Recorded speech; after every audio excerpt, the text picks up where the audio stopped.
பின்னால் என்னுடைய தோழர்கள் என்னை சந்திக்க வருவார்கள், அவர்களுக்கு என்னுடைய சலாமை நீங்கள் சொல்லியிருக்க என்று ஸல்லல்லாஹு அலைஹி வஸல்லம் சொல்லிட்டு போனாங்க. நான் நினைக்கிறேன் உங்களை ஸல்லல்லாஹு அலைஹி வஸல்லம் மனதில் வைத்துதான் சொல்லியிருப்பார்கள் என்று நினைக்கிறேன். உங்களை மனதில் வைத்துதான் ஸல்லல்லாஹு அலைஹி வஸல்லம் இந்த வார்த்தையை சொல்லியிருப்பார்கள் என்று நான் நினைக்கிறேன் என்று ஆயிஷா ரலியல்லாஹு முஆத் ரலியல்லாஹு என்று சொன்னார்கள். கண்ணியத்திற்குரியவர்களே,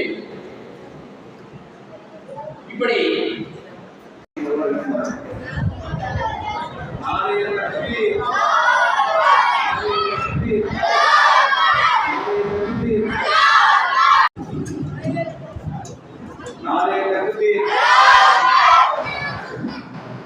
அடுத்த நிகழ்ச்சியை காணொலி மூலமாக உலகெங்கும் பரவ செய்த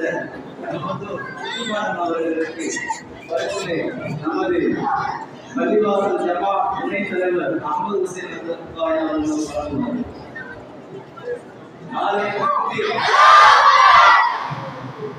அடுத்தபடியாக 10 முறை இல்லை சொல்லிக்கிட்டே இருக்க 100 மடங்கு 1000 மடங்கு சொட்டி கொண்டே இருக்கின்றது. அப்படிப்பட்ட ஒரு நல்ல சந்தர்ப்பத்தை நல்ல ஜன்னத்தை நம்மளுடைய முன்னோர்கள் மீதானுடைய ஊர்வலத்தை செஞ்சிருக்கிறாங்க, நன்மையை நாடி செஞ்சிருக்கிறாங்க. அதை நாம் எல்லோரும் வர வர கூட்ட என்ன செய்ய ரொம்ப எதிர்த்து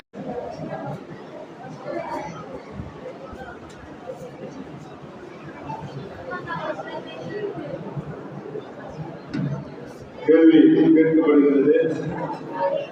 நபி ஸல்லல்லாஹு அலைஹி வஸல்லம் அவர்களின் மரணத்திற்கு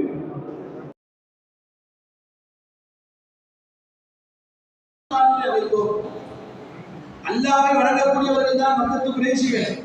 அல்லாஹ்வோடு சேர்ந்து வேறு சிலைகளை வணங்கினார்கள் முஸ்லிம்கள். அப்படித்தானே? நமக்கெல்லாம் தெரிஞ்ச செய்திதான். அல்லாஹ்வை தான் வணங்கினார்கள். யார் இந்த உலகத்தை படைத்தது, யார் இந்த வானங்களை படைத்தது, இந்த பூமியை யார் படைத்தது என்று கேட்டால் அல்லாஹ் என்று சொல்வார்கள்.